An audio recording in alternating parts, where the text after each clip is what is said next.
Hello, everybody. We are back with some somber music this time, some not so upbeat music.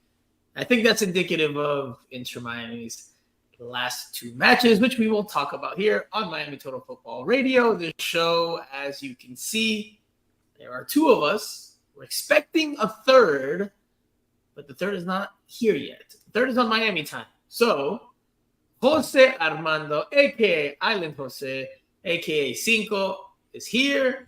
I, Franco Panizo, am as well. To start the show, Jose, how are you doing?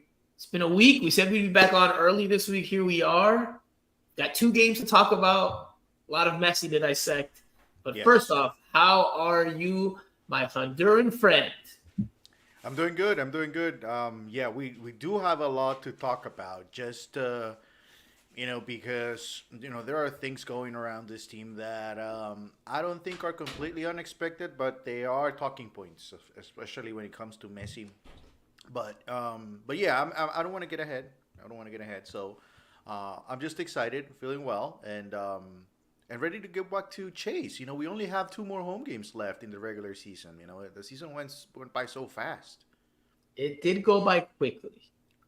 Now, before we get into all of this, I want you to share an anecdote with the viewers or the listeners, for the people that listen to Miami Total Football Radio, the show, after the fact, because there are some avid listeners, some longtime listeners or viewers, as we've changed now the structure of this podcast.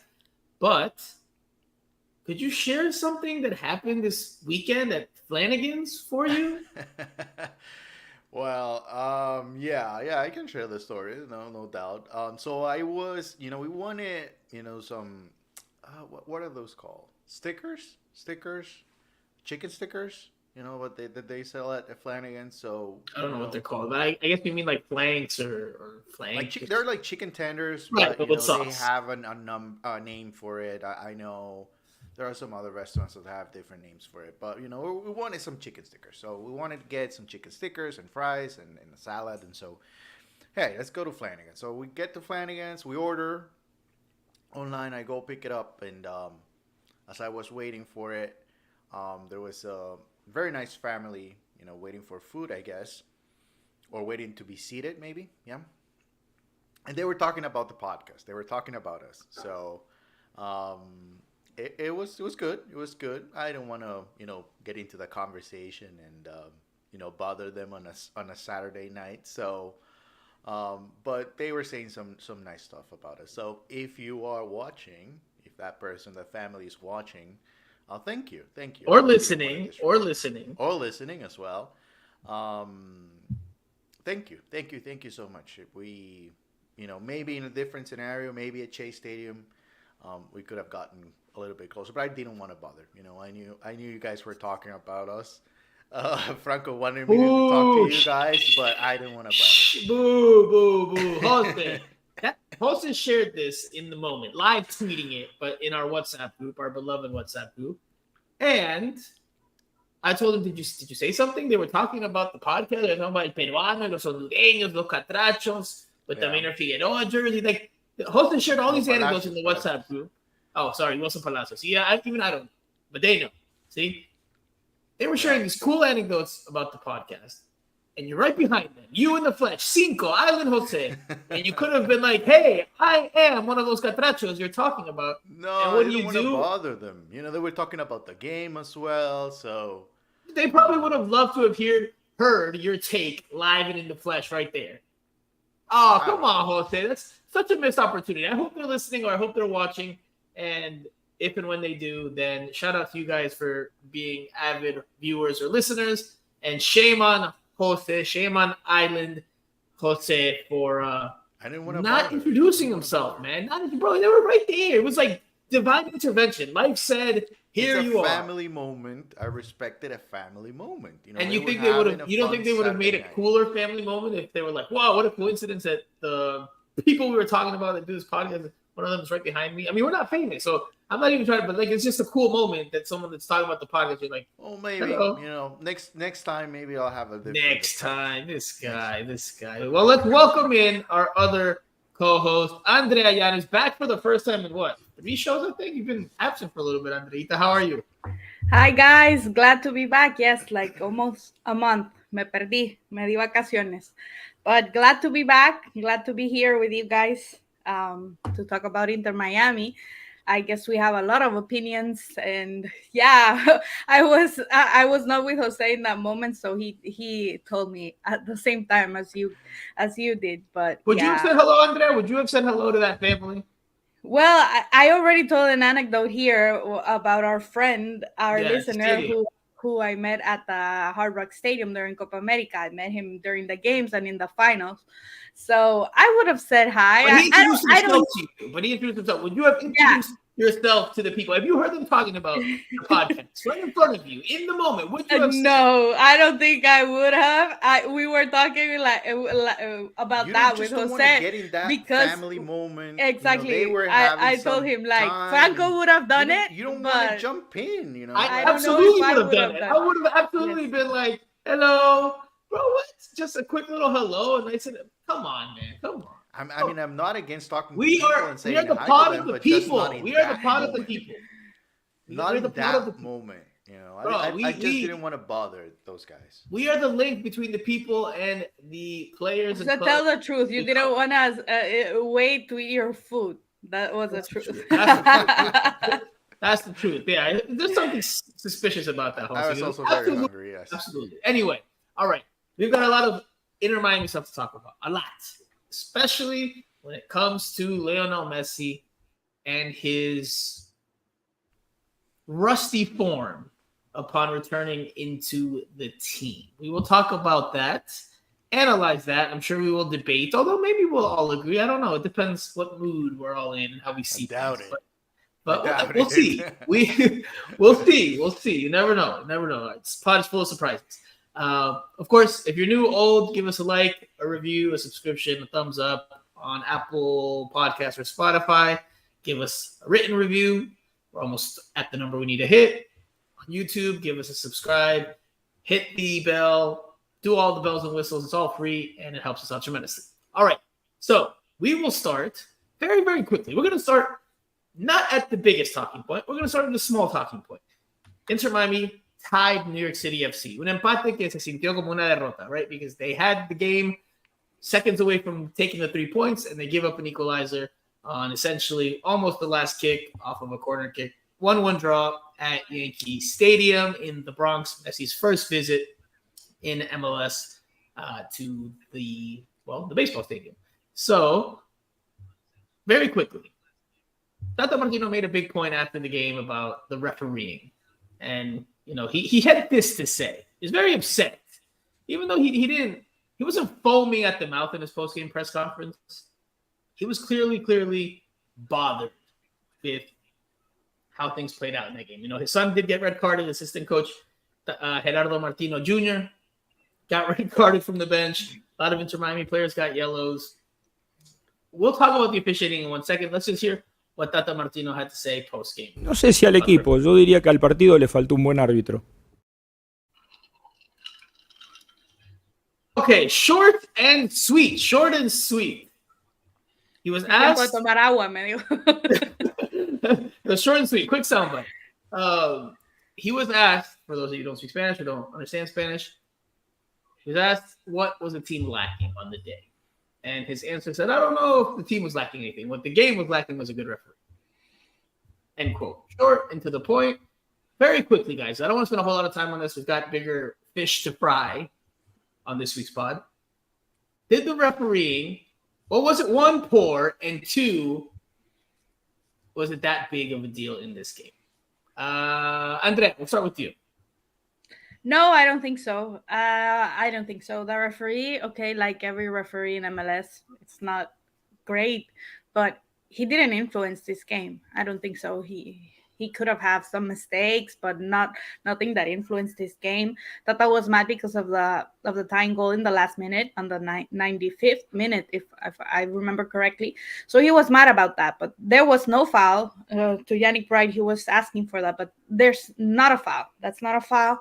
And I think it's the quick way out of him to say that in that moment. And I think what made it worse and what made him say that was that el árbitro puso al hijo, so he sent his son with 2 yellow cards. So I think that was an issue in that moment. If we would have talked to him tomorrow, maybe when he was a little bit more calm, I don't think he would have said that, because for me, the referee didn't have anything to do with the result, with the tying. It was not a foul against Yannick Bright, and Tata Martino was just exasperated and a little bit mad after them not getting the 3 points that they should have got.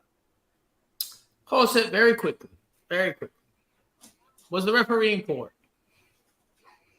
No, I think overall, I don't think it was. There were some decisions when it comes to management, the way he managed the game.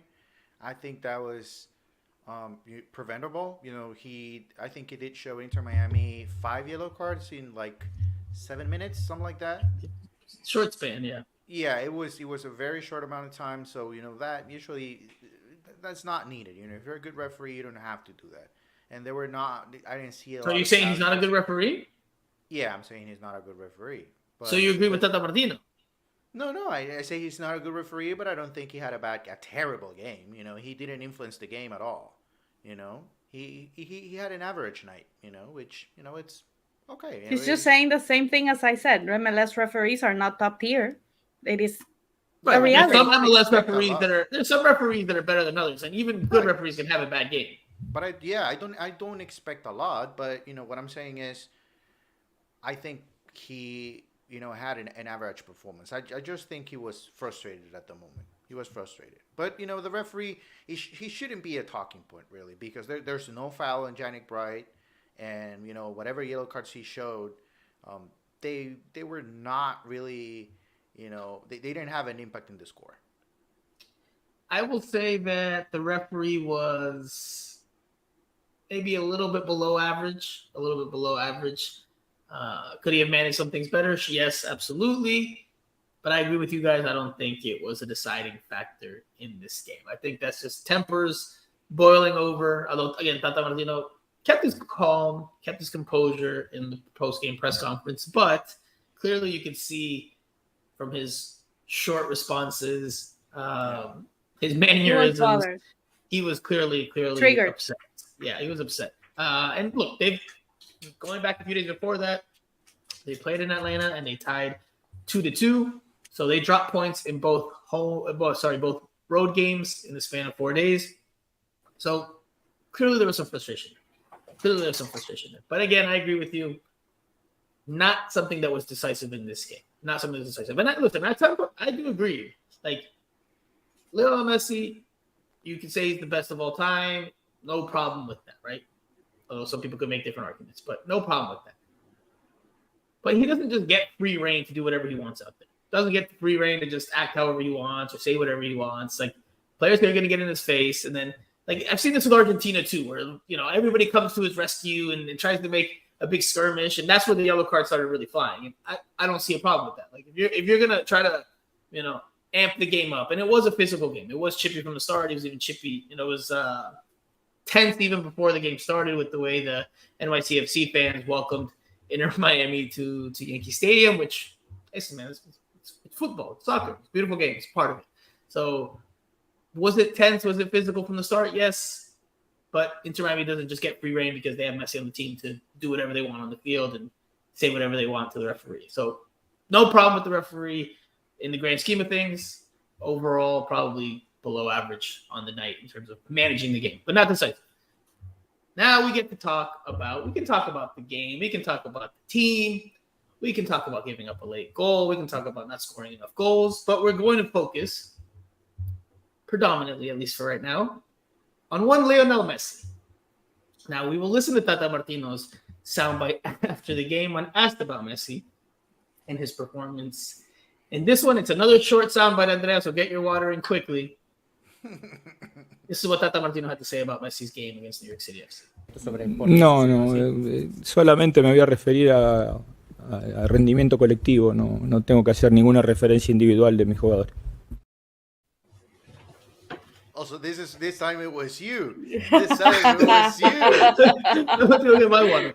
So Tata Martino says he will focus on the collective. He will not give an individual analysis on any one particular player. Well, Tata Martino won't, but we will, because that's what we do. So Lionel Messi in this game. Good, bad, somewhere in between. He got the secondary assist by MLS terms. I know, boo, we don't like secondary assist, but he was involved in the build-up to the goal, or Inter Miami's goal. So he was involved there. But his overall performance in this game, Jose, I go to you on this one to start. What did you think? Well, look, if we judge him by the Messi standard, he was bad. He was nowhere near what we expect from him. You know, he didn't look comfortable. I don't know if it was the field. There was a lack of connection between him and his teammates in the middle of the field. Sometimes he was even out of position, moving all the way to the back. You know, there were scenarios in which the center back was giving him the ball. So, where's Yannick Bright and what's the role for Yannick Bright if Messi's going to come all the way down? So that tells me he wanted to get involved and he wasn't getting the ball where he wanted it. That was not a good performance. That was not a good performance from Messi at all. But I'll tell you this. I will still have him on the field for Inter Miami. Even with this type of performance, I would rather have him play this way from now until the end of the regular season or until he gets it right. Because if Inter Miami, if they want to win against Columbus, if they want to win against Cincinnati, if they want to win against LAFC or LA Galaxy, they will need Messi. So it's not a matter of, okay, so he had a bad game, they should bench him, he doesn't play anymore. Jose, no shit that they need Messi on the field if they want to win MLS Cup. No shit. No one here is saying that Messi should be dropped. I just wanted to make it clear. But I think you'd have to be very extreme in your, and it can be, hey, listen, all opinions are welcome in the beautiful game, but I think you'd have to be really extreme in your opinion to think that Messi has to come out of the team. I'm sure there are people. There are people that think that Messi made this team worse, and because of these 3 games: Philadelphia, Atlanta, and New York City FC. Well, that's where I go with you, Andrea. That's where I go with you, Andrea, in the question, right? Because again, I think it's got to be a very small minority that would think that you have to drop Messi from the team, right? Hopefully, it is. All right. I think the majority agree that Messi should be in the team, regardless of his form. Now, the question is, has his rhythm, his rusty rhythm, and his return from injury after 2 months out, sidelined, 3 months away from Inter Miami, has it disrupted the team's funcionamiento? Has it disrupted the team's collective performance levels? Have they taken a little bit of a step back with him on the field right now? Again, that does not mean, I don't think anyone here saying that he should be benched, but have they taken a step back, Andrea, a little bit of a step back, and need to rediscover their way how to play with Messi on the field after such a lengthy layoff? Yes, 100%. We could see it against Philadelphia. We could see it against Atlanta, and we saw it against New York. I think New York was the worst of them all. Atlanta, he got a pass because it's a field that they shouldn't be playing, but in New York, he looked pretty bad. And I think the problem with Inter Miami is not just about Messi, but the problem with Inter Miami is that Messi comes in and you get Messi and Suarez not running, not defending, not giving the team 100%. So that's a problem, because when Messi was not there, it was only Suarez that didn't come down, and you could manage that. But now you have 2 players that don't come down, don't pass the midfield when the other team is attacking, and Inter Miami suffers a lot because of that. So I think it's a matter of time that Messi gets his rhythm back. It's important for him to play these matches, and it's important to have this struggle, because then it will show him that to win in this league, he needs to be at his top shape, right? So because if not, then the team will not win, because playing like they played against Atlanta and New York City especially, they won't win against Columbus, and they won't win against Cincinnati and against LA Galaxy and LAFC. So I think this is good that it's happening now instead of it happening in the playoffs. It was important for Messi to come in this moment. The problem now is that they caused this this struggle because Tata Martino couldn't figure out a way. And for me, my personal opinion is that if you get Messi, then Messi should play 90 minutes, yes, but not Luis Suarez, or not give that amount of minutes to Luis Suarez, because then you get two players that don't run back, that don't defend, that don't compromise in that way for the team. And the team, that successful period that Messi went to Copa America and then got injured, is because everyone had that compromise, and Luis Suarez could stay in the other area, and it didn't matter because everyone had that. Now you lose not just one guy, but you lose two guys, so that's why the team is struggling, in my opinion. I'll tell you what. There are two things for me that caught my attention about the whole Messi situation and Luis Suarez. The first one, I think Diego Gomez is not the same. Diego Gomez is not as effective when they're both on the field. At times, I see him, but he didn't even play in these two games. He didn't even play in these two games. No, but you talk with Philadelphia. Right, when we saw him on the field, it did feel like Diego Gomez was trying to feed Messi constantly, which is something that we have seen throughout his. Claro, dale la pelota al 10, give the ball to the 10. Several circumstances in all of Messi's teams that there are teammates that will constantly look for him, and that's the case for Busi, which I think is the top. He's the one that knows how to do it, and Jordi Alba, of course. But Jordi Alba, sometimes he goes over the line. That's one thing. Individual performances for some of his teammates have gone down a little bit. And then the other one, it proves to me that Inter Miami, whether they're at home or on the road, they need to be a possession-based team. They need to have the ball.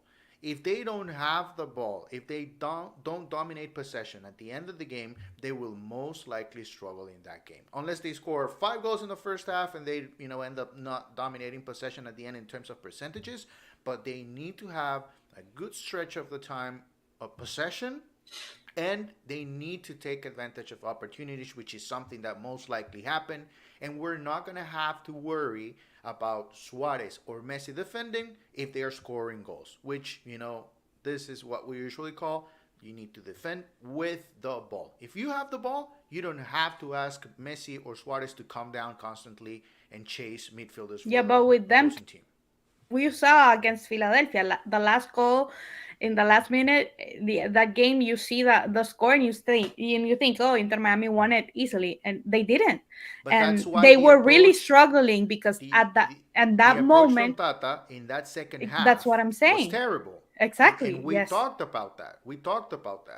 So wait, hold on. We're gonna get to a bigger 3-game picture here, right? So I'm not saying you guys didn't give a good analysis there. I'm going to give as well-rounded of analysis from my vantage point that I can.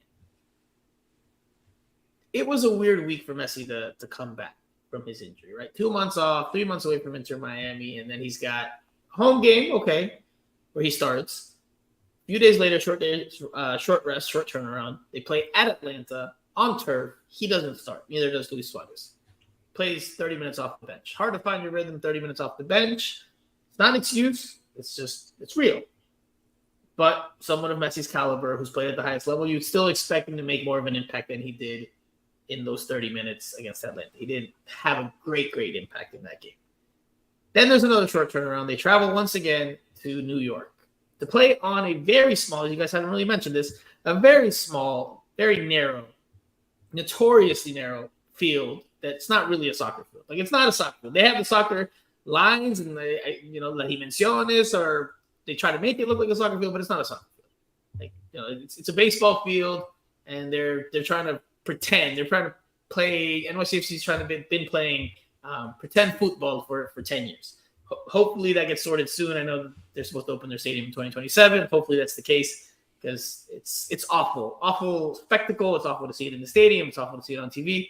So it was a very small field, very cramped, very tight, not a whole lot of space for either team to play through. A team like Inter Miami that likes to have the ball, that is possession based. You need some space, right? You need some space to knock it around, and when you have less space, it reminds me of when I first moved to New Jersey. I'm not even comparing myself to this level, but I'm just saying it reminds me, and I'm sure anybody can relate this play pickup at any point, where it's like 15 versus 15, like the Inter Miami media game from last year, where they just put 15 versus 15, and there's no space, and anytime you get the ball, you have two people. 15. You have two people on top of you. There's just not enough space to play properly. So that all comes into consideration here. However, the title of this podcast, and it has a question mark, is Messi's disruptive rhythm. Look, it's clear to me that he's a step behind where he normally is in terms of his sharpness, his rhythm, his touch, all those things. I think and it's understandable. He's coming off a lengthy layoff, but it has impacted the team. It has impacted the team. There was one play against New York City FC where he receives the ball around midfield, gets away from a defender, and then he tries to make his usual, turn where he makes that trademark pivot that he makes, cuando gira, like really smoothly. But he thought he had so much time on the ball because he had it for a while now. And an NYCFC player came and took it from him very easily in a bad spot. And that's not something you normally see from Messi. When Messi makes that giro, normally he's open and he has enough space.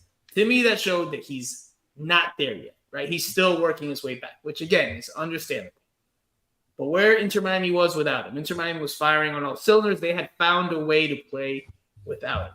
With him back in there now and him not at 100%, they have to relearn how to play with him. And I tweeted this. I want this to be crystal clear like Jose, although I wouldn't say it the way Jose did, but a team with Messi on the field is better than a team without Messi on the field.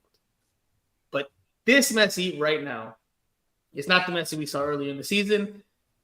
He needs to regain his rhythm, his form, and Inter Miami has to learn once again how to play with him. The sample size is small, and it was a weird week, but if Messi had come off and scored 2 more goals in each of these 2 away games, then we'd be like, oh, well, Messi's fantastic. Messi's great. Messi's wonderful. But he didn't. So, we have to analyze it the way it is. I know the Messi hardcore fans probably won't like this. Maybe we'll get some stick on Twitter from some of them. I'm sure you guys have already gotten some for any of your tweets. I have. But it is what it is. And that's where I see it. He's just not there yet. And yes, that has impacted the team in a negative way. Did he score 2 goals against the Philadelphia Union in his first game back? And he got an assist. He was involved in every single goal in that game. Yes. Did he play well, though? Did he play well over the course? Inter Miami didn't play well. Even Tata Martino in the post-game press conference says, I like our from minute 15 to minute 45 and nothing else. So Inter Miami didn't play well in that game, right? Messi made an impact. He was the difference maker. He finished well, and he got a late assist to put the game away. But he was not overly impressive from the run of play in that game. His first game back, understandable.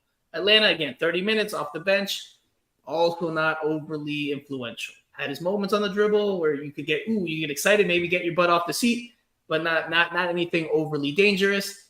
And then in this game, he does have the one moment that helps lead to Inter Miami's goal. But other than that, it was a pretty rusty showing. But what is the main problem in that stretch? What is the main problem? They don't have the ball. What is the problem in the second half against Philly? They didn't have the ball. What's the problem against Atlanta midweek? They were running back and forth with Atlanta. They're used to playing on turf. Why would they do that? They needed to slow the game down, hold on to the ball as much as possible, give him a breather. Messi and Suarez cannot be running up and down the field on turf. And that happened exactly in the 30 minutes that Messi come in, which, by the way, I think we should point out, Messi coming in, I think was a big part of Atlanta coming back into that game. The motivation that Messi brought to that team, they started competing after Messi got on the field. So I would say this about the Atlanta game, which happened a few days prior. This is our first pod since then. That game, when Messi came in and Suarez came in shortly thereafter, it kind of broke the team in half. Right. And it goes back to what you said, where I think Tata Martino's word has been, what has he been saying? Descolgados? Descolgados? What's he been saying? Yes. Descolgados. That they've been like kind of just disconnected from the rest of the team up front. And I think it made the game wide open. In a moment where Atlanta was going to push because they were looking for the equalizer and you knew that they were going to come your way and you probably needed to bring your lines back a little bit, I think by bringing them on board, it kind of broke the team in half. They weren't sure if they were trying to attack or if they were trying to defend, and that just left a whole lot of space in the midfield. And eventually Atlanta got their equalizer, which, by the way, was a hell of a goal. Un golazo.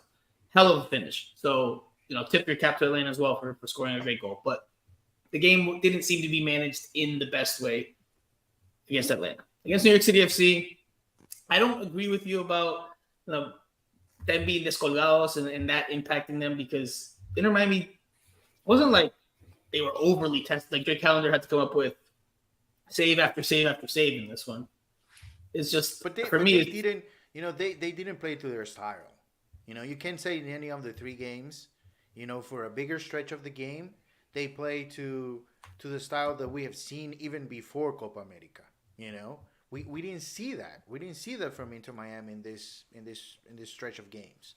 It seems like they did find a way to play without him, and they were successful at it. I think they were playing well, but in the last 3 games, I think they, even with Messi on the field and Suarez and especially Messi not being in 100%, I think they still have enough on the field to hold on to the ball and to play a better role with the ball. I think that's what we need to demand more than anything else out of Messi or Suarez, to play to come back and put some pressure. They're not doing that. They're not doing that. At this point in the career, they're not doing that. But I mean, it's not going to happen. It's not happening. We haven't seen it. They play with a 5-man backline. We have not seen it this season. We have not seen it this season. We are not going to see that this season. They are a possession-based team. That's asking Sergio Kristoff to go finish goals up top. Like, no, it's not going to happen. They are a possession-based team. They're a possession-based team. It doesn't mean Messi and Suarez without Messi. They're not going to come back and backtrack and try to win the ball. No. That's not what I'm demanding. What I'm saying is, midfielders, talking whether it's Redondo, Yannick Bright, Busi, Ruiz, Kremaski, when they come in, they need to do a better job of holding on to the ball. They need to do a better job at it. They need to slow down a little bit when they need to recognize that moment in the game where I think you don't have to be overly aggressive and run up and down the field. You don't have those type of players. Analyzing it, though, from a deeper perspective. Look, Sergio Busquets did not play in this game. He was a scratch due to personal reasons, what we were told from a team spokesperson. Personal reasons, don't know what it was. We were told it was not the engagement that was announced on social media in the days leading up to that match. So something else for Sergio Busquets that ruled him out of this game. So that took away, on the field, you could say Jordi Alba too, but that took away, one of his best friends, one of the people that best understands him on the field, that finds him and feeds him and nourishes him consistently, especially in the build-up. You didn't even have him to play center back. So returning Noah Allen, started in this game. So the build-up on a tight, narrow field became that much more of a challenge. Look, Yannick Bright, I have raved about him defensively throughout the entire year, the impact he's had on his team, the qualities he's brought, but he is not the best passer. He is not someone that serves as the link between the back line and the attack.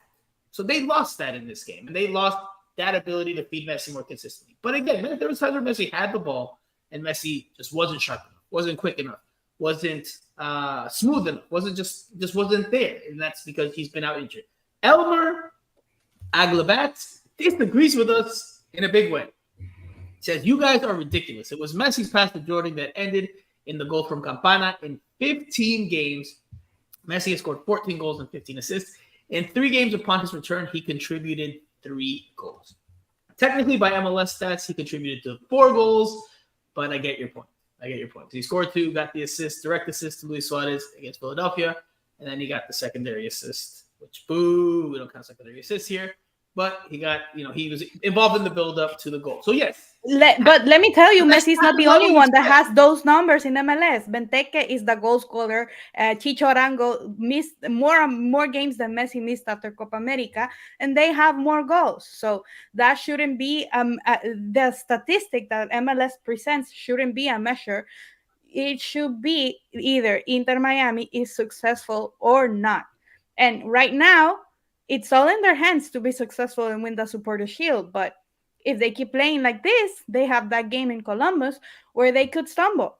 And that's on Tata Martino to figure out what to do, how to best play this game to in a matchup like that. Because listen, before these games, you guys told me it was easy for Inter Miami to break the record, the New England Revolution record of points, because they were going to win against Philadelphia, they were going to win against Atlanta, and they were going to win against New York City FC.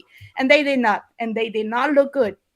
And now they can still do it, but it's complicated because they have Columbus in the middle of the way. No, So I don't think this stretch is going to jeopardize the season. no, is it a good not about stretch? No, it jeopardizing the isn't. season. No, I think what Andrea's saying is now the points record. The point exactly. Jeopardy, right? If you look at the numbers, I'm talking about the comment. Look the numbers. Columbus has better goal difference than Inter Miami. And you can tell Messi scored these goals, but the problem is that Inter Miami, without Messi and Luis Suarez, they don't score as many goals. So they need. Hold on. We're going all over the place here. We're all over the place. When they're on the field, they score goals. We expect them to be on the field the rest of the way, so that shouldn't be a problem. Goals should be scored. Yes. Now, if you're talking about the points, well, what I'm saying is because the comment, not only goals matter, because if not, then DC United with Benteke would be the best team in the league, and they are not. I disagree with that one. I think goals do matter in a big way. I mean, that's Inter Miami's propuesta. We've said this is preseason, Andrea. Yeah, look at the numbers. Look how many goals. What is the goal difference? Look at the goal difference between Inter Miami and Columbus. Look how many goals have they scored. I don't have that here. What's the goal difference? I wasn't prepared for that for you, Andrea. So I don't have the goal differences there. But this is the standings right now for the Supporters Shield. Now, Inter Miami. I mean, does anyone really still think that they're not going to win the Supporters Shield? I mean, Columbus, I guess, in theory, could catch them. They have a game in hand. They play them before the season ends. Columbus has 27 goal difference, and Inter Miami only has 24. Yeah, goal difference. So what? They haven't had Messi for but that's what I'm saying. Goals and assists are not something that will define this season.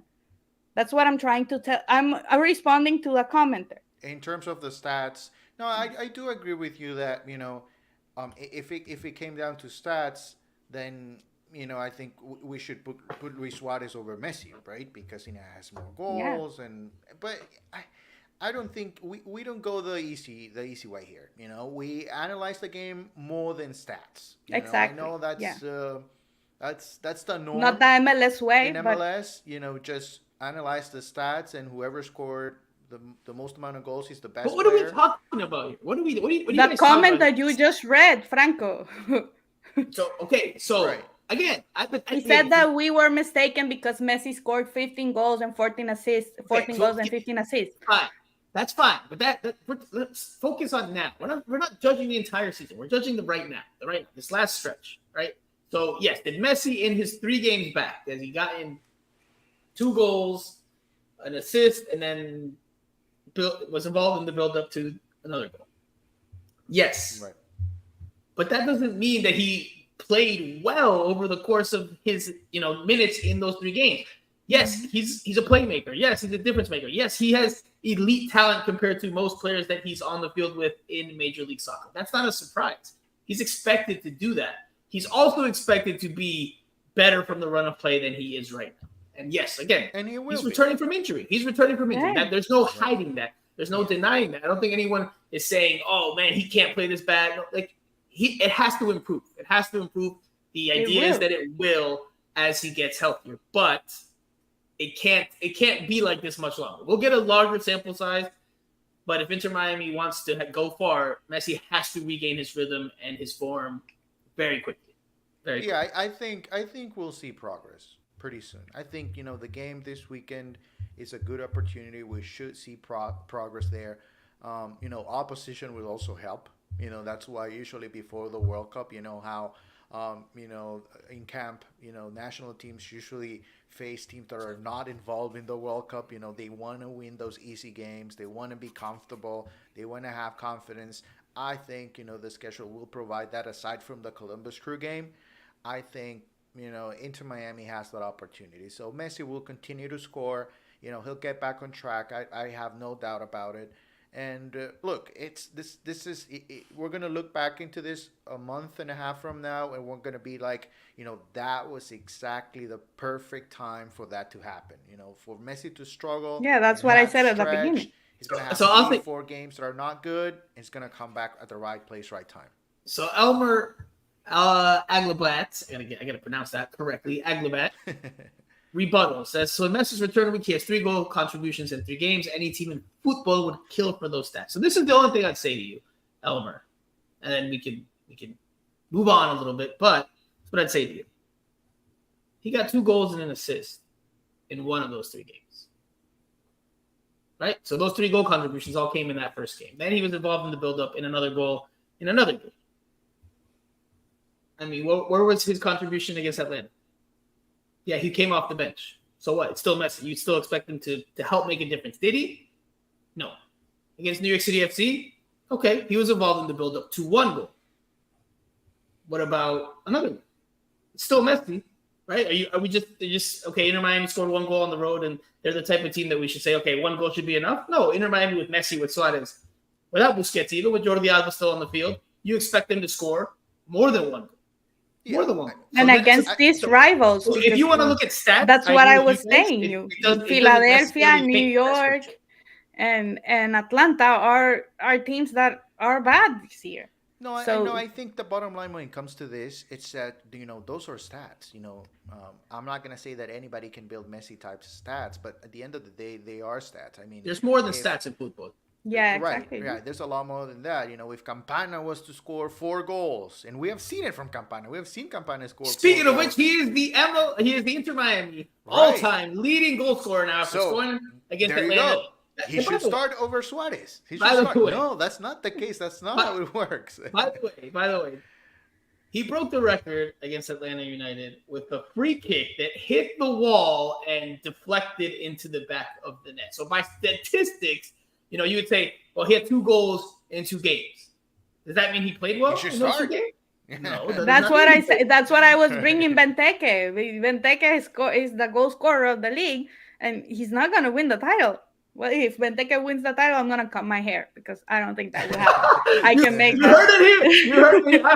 I hope Benteke wins. Please. Benteke is going to get 20 goals. Okay, he's missing 1 goal for 20, but he's not going to win the title. And it is what it is. Those are just numbers. They show you how good a player is because we are talking here with Messi, Suarez, Benteke. They are players that dominated Europe, their national teams, and all of that. So it's expected of them to do that. But Inter Miami. Here's my problem with stats. And I've dealt with this as an analyst. This is my problem with stats. People remember stats when they are spectacular, when they go all over, they go viral, they go all over the news. People love to talk about stats. But when you end up losing games because of a player that had a bad performance, then nobody cares about the stats. And that's what we're talking about here. If Inter Miami, if they were to continue, which I think we all agree that, they won't continue in this path because Messi will get better and he will get back on track. But if they were to continue in this path, we don't expect Inter Miami to be successful, to be heavy favorites. If Messi gets back on track, they are heavy favorites, at least for me.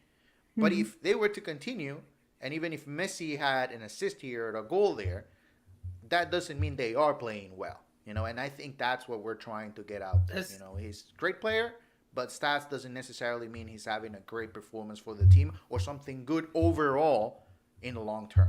As Tank721 says in the comment section, he lost the ball too many times and made awful passes that gave up position as well. And that's Jose was saying, that affects other players too. That affects Diego Gomez.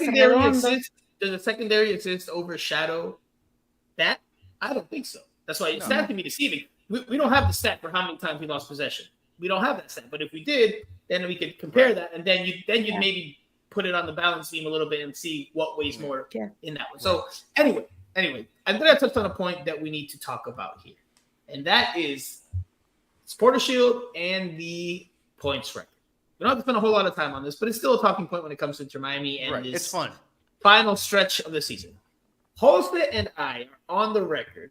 I think we started talking about this after Andrea's last appearance. So Andrea, we will hear your take. Jose and I are of the thought, and we agree, unless Jose has changed his mind since this last two game stretch, that Inter Miami will win the Supporter Shield. Right. Yes. I still think that will be the case. It's gotten a little bit more tight than maybe it should have been, but I still think they get the job done. Yeah. And just very quickly, you can give me your reasons why, but we have another follow-up question. So just give me very quickly, do they win the Supporter Shield, yes or no? Yes.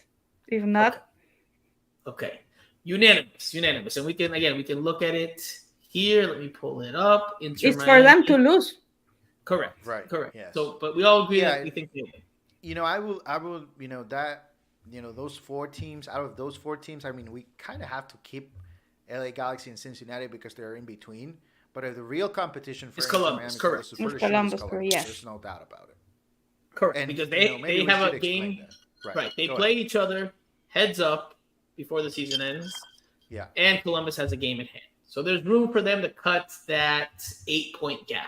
And then from there, if Inter Miami slips the rest of the way, then it could be trouble. Even if they don't, if they only win the game in hand and they win against Inter Miami, even if Inter Miami wins against Charlotte, it will probably come down to the last game of the regular season. They have Charlotte, Columbus, Toronto, and then New England Revolution.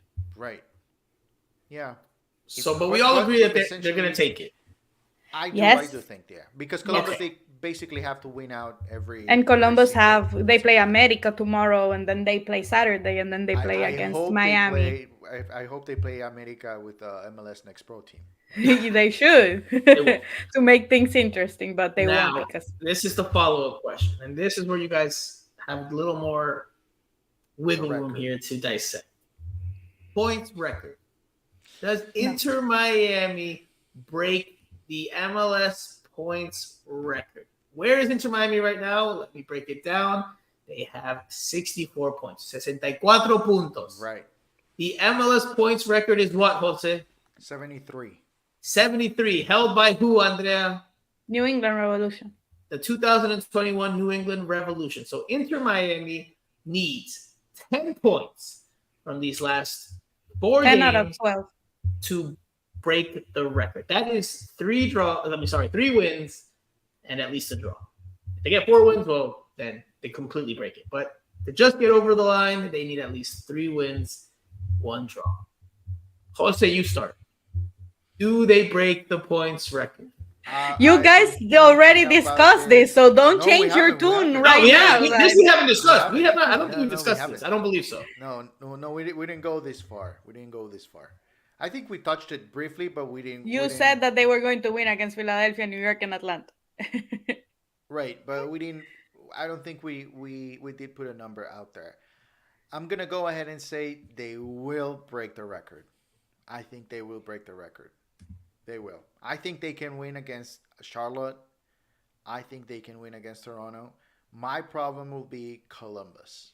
That will be my problem. Columbus. But they can get a draw. Of course, that's the problem. They will still be in good shape, But they would need at least a draw there. Right. And they will still be in good shape because, if you look at the last game of the regular season, it's New England. And unless, here's another hiccup for me.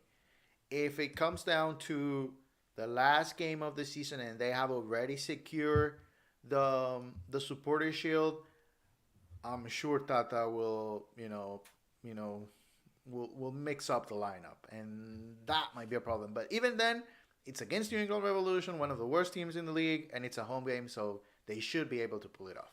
So before I go to Andrea, give me again, and this is from right now, our vantage point on Tuesday, September 26th. I'm sorry, 24th. 24th. Oh, yeah, I'm getting confused here. Tuesday, September 24th.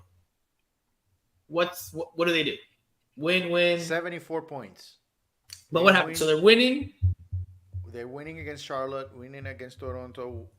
They will draw Columbus, and they will win against New England. Okay. I think Andrea, I can just tell. I can smell it. Even though we're in different areas and we're on different screens here and we're on Zoom. We're not on Zoom. She'll be like the relegation battle. They're going to be in the relegation battle. They're going to Aquí lose every single cita. point. Aquí cita.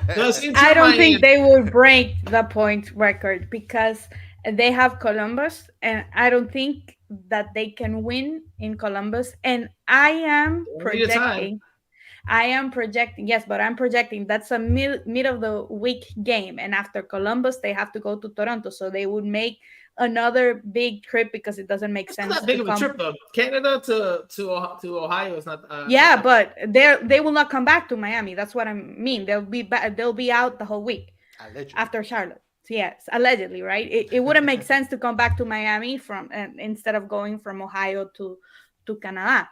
But I think that's the problem. I think in one of those two games, some players are going to be available, some are not going to be available, because let's remember they also have the international break, and I'm guessing Messi would want to go. So if I had to bet, but it's that the international break is it's after. Yeah, no problem with that. Yeah, it's after, but I don't think the whole squad is making that trip to Toronto. So I'm projecting 2 draws. They will win 2 here at home, but they would draw. They will draw against Toronto, and they can lose against Columbus. So that's I have one more nugget for you, Frank. Wait, hold on. Wait. I have one more. What if they end up with 9 points? I want to make sure I understood Andrea's statement there. Wait, so they're winning the 2 home games, right? This weekend and at the end of the regular season. That's 6 points. And then they'll end up with 71 because they'll tie in Toronto and lose against Columbus. Oh, no. So then that's okay. They're going to tie Toronto? Yes. I mean, listen, I don't think the whole squad will be available for that second game because of the game in the middle. You know, they have a full squad when they play in the middle of the week because they have to make decisions. We saw here, like Jose was saying, Diego Gomez not playing, Busquets getting personal timeout. On the line at that point. Well, it depends on the result in Columbus, and I don't think they're winning in Columbus. It's big for this team to win the Supporter Shield. Yeah. It doesn't. I mean, for me, that trophy means nothing at all. What really matters about winning the Supporter Shield is playing at home in the playoffs. Yeah, that's the important stuff. I think this team needs that. But for me, they get the Supporter Shield, but they will not get the record. They will end up with 71 or 72 if they tie with Columbus. If they win against Columbus, they definitely break the record because then they're going to win against Toronto. Will we consider that, tying the record? Will we consider that? No, because you just tie it. You need to break it. You'll still be tied in the record. I mean, but like Haaland, he didn't break Ronaldo's record. He just. So this is what I'll say. This is what I'll say. But you're not saying they're even going to equal it in there. You're saying they're going to fall short. No, I think they end up with 71 or 72 points. Okay. 2 wins at home and 2 draws, or 1 draw and a loss. Okay, so I'm going to give you my thoughts here because I'm in between both of you here, but I think I'm going to go with Jose and that I think they do get it done. What could be tricky here? What is tricky for them? More than the schedule, right? Like they have a pretty favorable schedule. Columbus is the one real challenge, at least based on paper, right? Messi's coming back from injury, so he's still working his way back up to his best form. That's we've talked about that for a while here, but that's clearly a big part of this here. Another big part, they're pretty limited at center back right now with the injuries that have happened. So what is Tata going to do? And that can kind of lead us into the preview of the Charlotte FC game this weekend at Chase Stadium in Fort Lauderdale, Florida on Saturday night. What do you do at that center back spot? Do you continue to play Noah Allen, who's healthy again, out of position, or do you put Sergio Busquets in that spot to try to give you that initial cleaner build-out, sacrificing some of the build-out in the midfield? That means you continue to play Yannick Bright. Finding that right balance and making that right decision, Tata has to make that decision. I think that is going to be very, very crucial to this team's chances. What is the right answer? Shit. That is what I told you. He won't play. He won't have all the players available for if he has the full squad against Columbus and full squad, because we don't know when David Martinez. It seems serious, his injury, so I don't think he's coming back before the playoffs. So you play Columbus, and then what kind of lineup are you gonna play in Toronto? It's Messi traveling against Canada. He hasn't gone to Canada this year, so those are questions that I have for Inter Miami, and questions that are valid because the Montreal game wasn't this year. He didn't go to Vancouver. I don't remember if he went to Montreal. I think he went to Montreal. He went to Montreal. Okay. I think so. Yeah, he did go to Montreal. He did go. The Rojas. Yeah, that goal. Yeah, when he said the rules, when he said the thing about the rules, I remember that. Yes, it's true. He went to Montreal, but then that's the thing with Inter Miami and with the center. I asked Javi Morales before this game because we were talking with Jose, in a field as small as the Yankee Stadium, it didn't make sense to get a back five, right? By the way, that press conference with Javi Morales prior to that game, it was full of lies. Really I asked Javi who is available, and he said everyone, and Sergio Busquets was not there, and everyone trained, he said. And Sergio Busquets was not there, didn't even travel to New York, but he told me everyone trained. So who knows? That was something. With this team, you never know. But by the way, Noah Allen is suspended for this game. Yes, right? He has. Yes. He is suspended. So I expect we're gonna see Busquets. So that's where we transition, right? I haven't really given my answer. I said I agree with Jose. I think they get it done. There are challenges for them to overcome. It's not going to be as easy as it could have been had they done better in these last two road games against Atlanta and New York City. But I still think they get it done. I think this team, it's written in the stars for them to be the best in MLS history in the regular season. And I think they will get it done by the skin of their teeth. They will break the record. I'm with Jose. 3 wins and a draw. I don't know if I put that draw in the Columbus game. That's obviously the most, obvious answer: win, draw, win.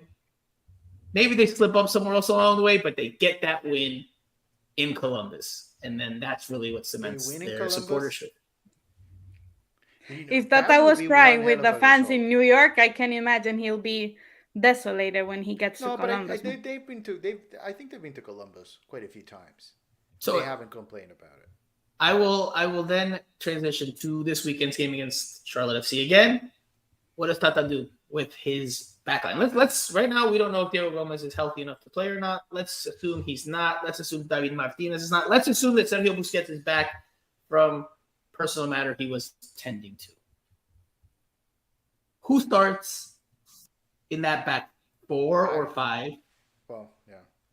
I think he goes with a 5-man back line. I think he goes with 5 in the back, and he plays Ian Frey, Toto, and Busi. Noel Allen is suspended. That's right. Noel Allen suspended. Yeah. So then in your midfield is who? Well, Yannick Bright, the usual suspects. Yannick Bright, Redondo. And, he did play Gresso in the middle against New York City, which I didn't think it worked out well, but I think he'll probably do it again. I mean, you remember Gresso, EDMS. So, yeah, I think Cello obviously comes back, and Jordi. Suarez and Messi up top. Yes. No. Okay, could be. Andrea, do you agree with that lineup, or do you think they go back 4? Home. No, they will go back 5 because I think Busquets is a little bit more comfortable playing center back with a back 5, and they have gotten the results at a home playing with a back 5 with him in the middle. But I think what we see in the middle will depend if Diego Gomez is available or if he's not available. Because if he's not available, then we could see, as Jose was saying, Gressel, or we could see someone else getting that spot. They really need Diego Gomez. They need Diego Gomez. Diego Gomez, as we were talking a couple of podcasts ago, has become fundamental part of this team. Because fundamental, pieza fundamental, pieza clave. Diego Gomez will do so many things that he'll probably make up for Messi or Suarez not running back. So such an important player. Question for you guys, because you guys have completely written somebody off here. Serhii Kristoff. Yeah, I don't think Christoph. I don't think Christoph is 100%. He could get that start with Busquets and Toto Avilés instead of Ian Frey, but as Tata Martino, I think Tata Martino was very transparent with us when he said he doesn't have his head here because of what is happening in his country. So I don't think if he doesn't, if he has more injuries, then I can see him playing. But if not, if Busquets is available, I don't see him playing. To tell you the truth, I see Look, Ian Frey getting that spot. It I could be possible don't. that Crystal plays So with I think the Aviles and question, Busquets. I think the question is, and now we're getting ahead of this weekend's game, but right, because this weekend's game, Noah Allen's out due to yellow card accumulation, which limits Tata Martino further at center. But going forward, assuming everyone's healthy again, what do you think Tata prefers? Really quickly, I don't want a long answer from either one of you, but just very quickly. What do you think Tata will prefer once Noah Allen is back? Let's assume everyone stays healthy and no one misses another game due to suspension going forward. Boosie at center back to help with the build-out, or Boosie in the midfield, which likely means Yannick Bright comes out? Jose, which one do you think? Which one would you do, and which one does Tata Martino do? For me, I wouldn't change anything for Noah Allen. He wouldn't be a deciding factor for me at all. So he stays in at center back, and Sergio Busquets goes to the midfield. No, for me. What I'm saying for me, Noah Allen Right, stays for on the you. bench. Yeah, he stays on the bench. And you play with a 4-man backline.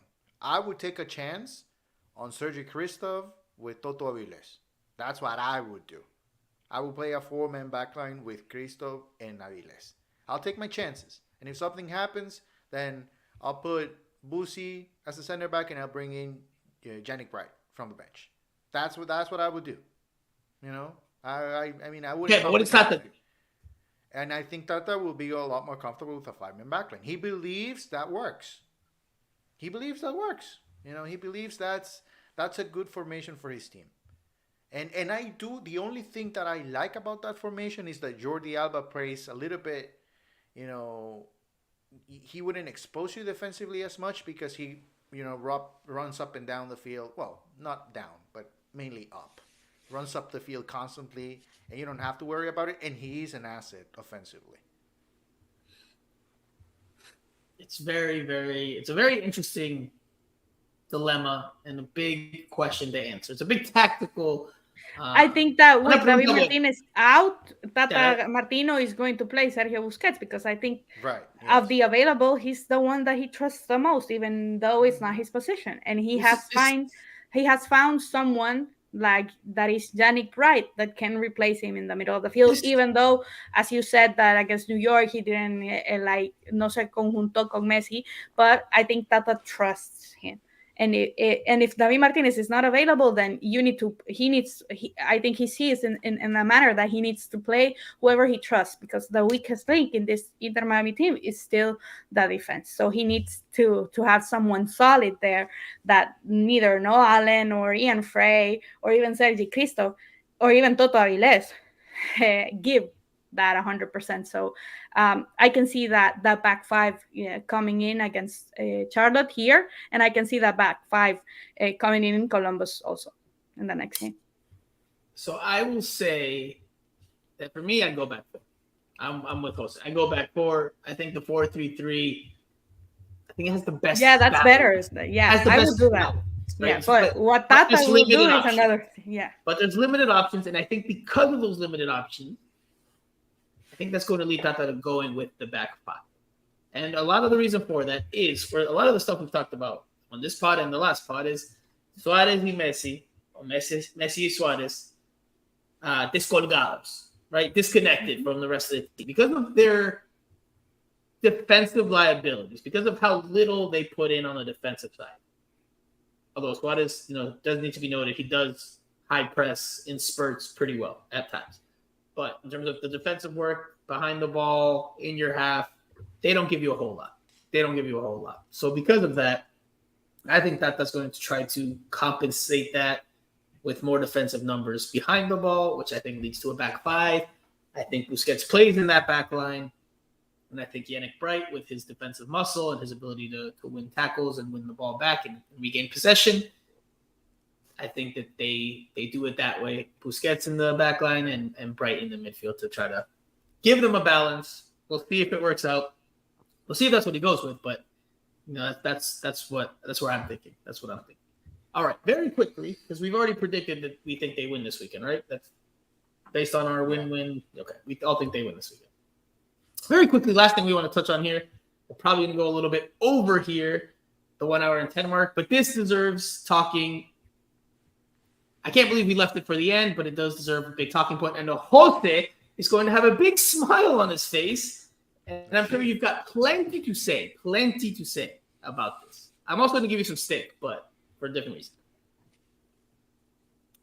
Lionel Messi, when he arrived, we were told, and this was reported by more than just us, this was reported by multiple media members, both local and national, that he had a contract through the 2025 season with an option for 2026. Now, the recent MLS roster designation, this new graphic that they're putting out for each team, which I should have clipped and I didn't. I apologize. That said that Messi has a contract through 2025. It did not say anything about an option in 2026. Now, Jose and I had a fun little talk about this behind the scenes in our WhatsApp group, through a phone call, because that's how important it was for Joselito. But it does not seem like Messi has an option for 2026 any longer. Or if he ever had one, well, it just Right. Bamoosh, or went up in a cloud of smoke, or vanished into thin air. So that means that next season could, in theory, be Lionel Messi's final season in Major League Soccer and with Inter Miami. There have been reports this week that are saying that Inter Miami will break MLS's long-standing tradition of releasing just one new jersey, or at least, they alternate between the home and away jersey, which one gets an update every other year. Next year, apparently, there will be both a new home and an away jersey. Some people are saying that is going to be because it very well might be Messi's final season in the league. Last chance to really milk that cash cow. There'll probably be a third jersey too, probably. So, right? So, yes. Halfway through the season. But the most important point, take away the money, take away. What happened to that 2026 option, Jose? Where did it go? Well, yeah, initially we heard about that in a call that we had with the team official. And that's why it was a very. Uh, I think you can say the team official's name here, man, because we didn't. It was a call with Jorge Mas. Yes, I was going to say that Jorge Mas, and we had fight here because Franco used to tell me, "Oh, he has an option. He has an option." Blah blah blah blah blah blah. Hold on, Andrea, because I want to make this crystal clear. We were in a conference call with Jorge Mas when Messi first arrived. A bunch of us, not just local media, national media. It was really unclear. It was not a bunch. It was a selected group. A dozen or so. That's a bunch. Anyway, we were told. 1,000, you said. I said a dozen. A dozen. No, cien, Andrea. No, cien. We were told by Jorge Mas that Messi had an option through deal to 2025, option 2026. Now, we were told not to attribute it to Jorge Mas at the time, right? yes. But there was a little bit of lack of clarity on that call as to what was on the record. There was not. It was and what was off the record. No. There some outlets. There was because I remember the question being asked. Wait, what are we allowed to write? What are we not allowed? Because it was a little bit. Listen, Jorge Mas is very forthcoming. Sometimes he gets excited and overshares, right? And especially at that time. Especially at that time, right? Yeah. So it was a little unclear there. And I remember the question being asked of what could be cited, what could not be cited. Again, we did not put out who said it, but other media members who, I guess, were not clear on what was being attributed to Jorge Mas and what wasn't, they put out that Jorge Mas said it, which is, in fact, what true. Happened. Yeah. Right? Yeah. So Jorge Mas told us back in 2023 that Messi had a deal through 2025 with an option for 2026. But that option no longer seems to exist. So I just want to make that clear so that there's no confusion as to who said it, how it came out, et cetera, et cetera. We did not. We stuck with what was on the record, was off the record. who are attributing it to team spokesperson, but it has been put out there by more than one person that Jorge Mas said it. So we're not going to pretend like that didn't happen, right? We're not going to pretend that Jorge Mas didn't say it. Jorge Mas did say it. So, Jose, all right, back to the point. Where did that 2026 option go? What does this all mean for Inter Miami? What does this mean for Messi? Is next year actually his last year? Well, here. After that call, and apparently at that point the contract hadn't been signed yet. It was maybe, and here's interpretation here. Maybe that's what Jorge Mas thought it would happen, just because that's what they were used to, which is true in MLS. There are most of the countries they do have an option. You want to read the comment? Read the comment. Read the comment. Yes. No, you got to read it. I haven't read it. Mike B says the Mas brothers run this team like a fruteria, but with worse customer service. Fresco y más style. All right. All right. I didn't want to interrupt you. I wanted you to read it, but go ahead. Continue. Sorry. So something happened from the moment we had that conversation with Jorge Mas until Messi actually signed that contract. Because the information that I got after was that when Messi signed the contract, the option was not there anymore. And it is true. Earlier this year, there was a report that came out, similar to the one we saw just a few weeks ago, that didn't have the option. So there's where, whether it was Messi not agreeing to having that option in the contract or Jorge Mas misunderstanding what was happening, something happened in the in-between from our call until the actual day that until this year with MLS. Mm-hmm. Until Messi signed with MLS. So it was just a few weeks probably, but something happened because it was reported that there was an option for 2026, which actually makes a lot of sense. And this was a talking point, nationally. I don't know internationally, but nationally it was a talking point because obviously 2026 is a World Cup year. So a lot of people, and I'm sure in Argentina, a lot of people were talking about, okay, so his contract ends in 2026. He's going to be in shape. He's going to be ready for the World Cup. So, yes, he's going to play the World Cup. Well, now, different story. Andrea, before I get your thoughts. So, Jose, so now Messi's playing next year? Is that what we're doing? Because you have been saying directly, I'm not indirectly. Sure he's playing next year. No, you've been saying opinion. That you think that here you think. Right. No. Here's different because here we're talking actually. Correct, but you've been saying all year long that you think this is his final season. Yeah, I have a feeling this is his last season. I do have a feeling. That's no chance. You still believe that? You still believe that? That's in my head. I might have Jose for a reason. But if that actually happens, get ready. No, if that happens, you're not invited on the podcast ever again because we'll never hear the end of it. But it's not going to happen. Andrea, all right, your thoughts on Messi's omitted 2026 option that was there, that's not there? I think at this moment, for me to tell you, like, con certeza, I would have to see the date and the original contract that Messi signed. We're not going to see that. For me to believe that wasn't from the beginning, because Jorge Mas told us, the three of us were there, and I remember it, and I told Jose, Jorge Mas told us that he had an option, and we have had discussions in the podcast because you said though that he was going to sign that option, he blah blah blah blah blah. So I don't think I can say with certainty that, like Jose is saying, that happened in the couple of weeks that Jorge Mas said it, and when he came here and signed the contract. Because if you remember, now that we're talking about it, when Messi arrived, he didn't sign the contract immediately. Do you remember that we were waiting and people were speculating because he didn't sign the contract, and like a month passed after before he signed his contract and played with Inter Miami in that Campeones, Leagues Cup match against Cruz Azul. So it will be really curious to see, to know in reality what happened. In this moment, we have to stay with the official version. That's what a team spokesperson told Jose, that at the moment of him signing his contract, there was no option. But looking at the facts, Jorge Mas said that they didn't sign the contract immediately after he arrived. So it's a question that I could have if that wasn't in there from the beginning, or it's something that recently happened, something like that.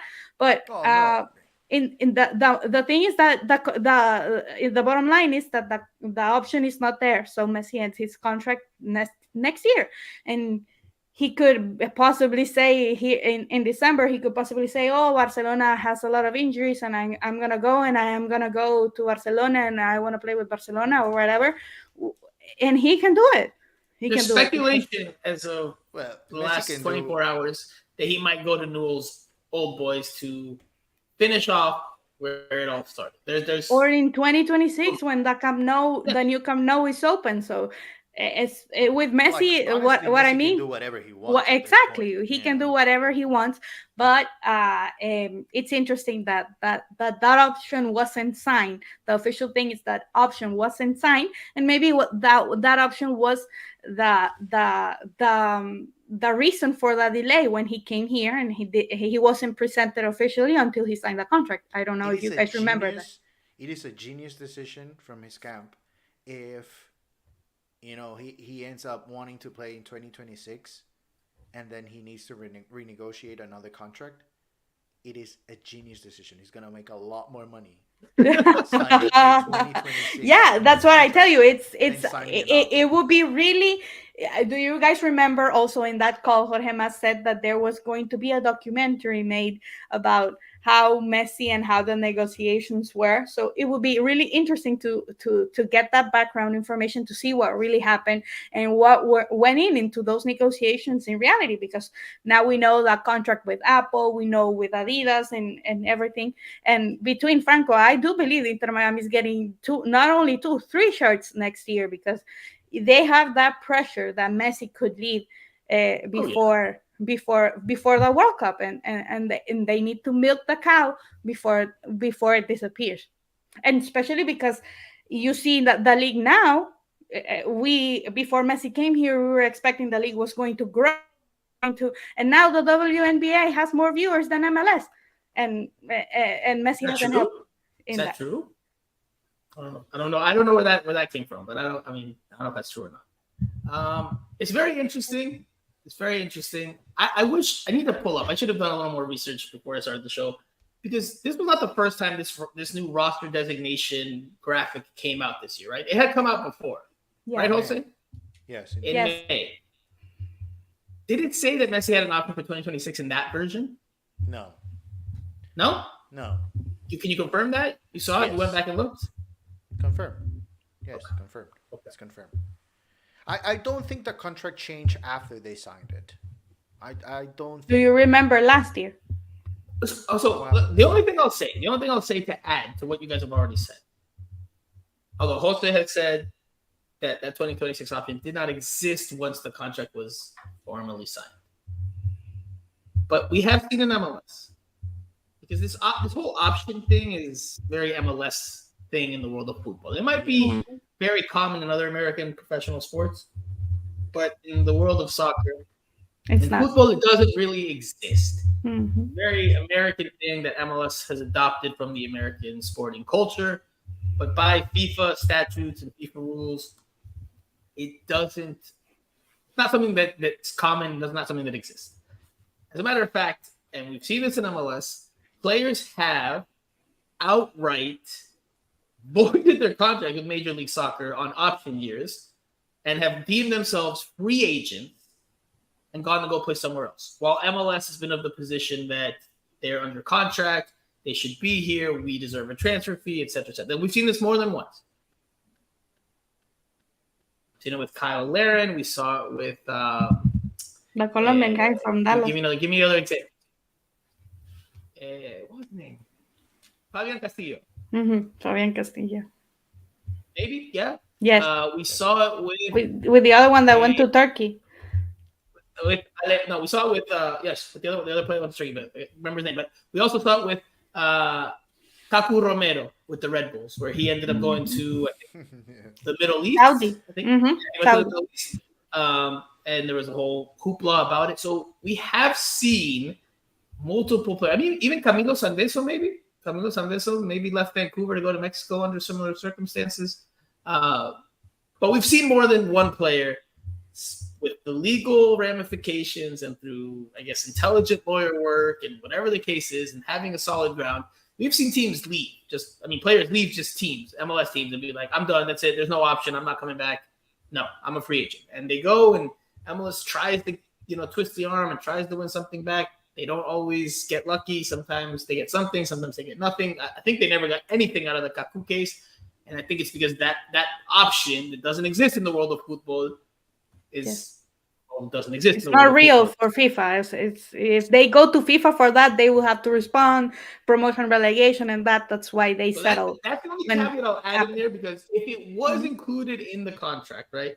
Let's just say if it was, right? I know Jose just reported that it wasn't.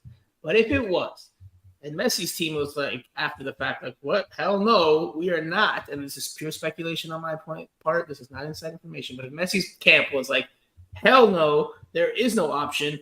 Don't even think about trying to trigger any option, because we'll just leave, and then you're going to be un espectáculo worldwide. You will be, a worldwide headline for all the wrong reasons. Then I could see something like that happen. I could see something like that. Now, did that happen? I don't know. That's what I was saying. We don't know. We report what officials are telling us, but we have no way of finding out. That's what I'm saying. Unless I see the contract that has Messi's original signature and MLS Don Garber's signature, I cannot tell you. Seen that. Exactly, we have never. We will never see it. Let's call Messi's father. Let's call Messi's father. So, unless we get that, but we risk losing our jobs, losing everything, because we would get canceled if they canceled that Cincinnati reporter for reporting something about a traffic stop. Just one is that here on Miami Radio the show, Andrea. Come on, man. Come on. Canceling's not a real thing either. Canceling is not real. Canceling is the equivalent in real life of MLS options. Does not exist. Anyway, all right. We will leave it there. We've gone longer than we should have. Talked a lot of Messi on this pod. Shout out. We mentioned it very quickly. So, shout out to Leo Campana for breaking the Inter Miami all-time leading scoring record. He had already tied it. Was there with Higuain, but now he's surpassed it. Not by 1 goal, by 2 goals. Probably won't hold it for too long, as he even jokingly said in his press conference last week. Messi is right hot on the trails, and if Messi gets going, then Messi's likely going to surpass him at some point again. But shout out to Leonardo Campana. All right, so we will leave it there. We will be back next week. I don't know if beginning, middle, or end. We'll be back next week after the Charlotte game. See how Inter Miami is doing. We'll see how Lionel Messi continues to do in his return from injury. So we'll leave it there. Thank you guys again for tuning in. Thank you for commenting. If you're listening to this after the fact, let us know what you thought on Twitter or via text. I get messages from listeners and viewers all the time sharing their thoughts, sometimes ripping you two. But anyway, all right. That does it for this week's show. For Andrea Llanes, a.k.a. Akisita, for Jose Armando, a.k.a. Island Jose, a.k.a. Cinco, I am Franco Panizo. You have been listening to or watching Miami Futbol Radio. We will talk to you guys again next week.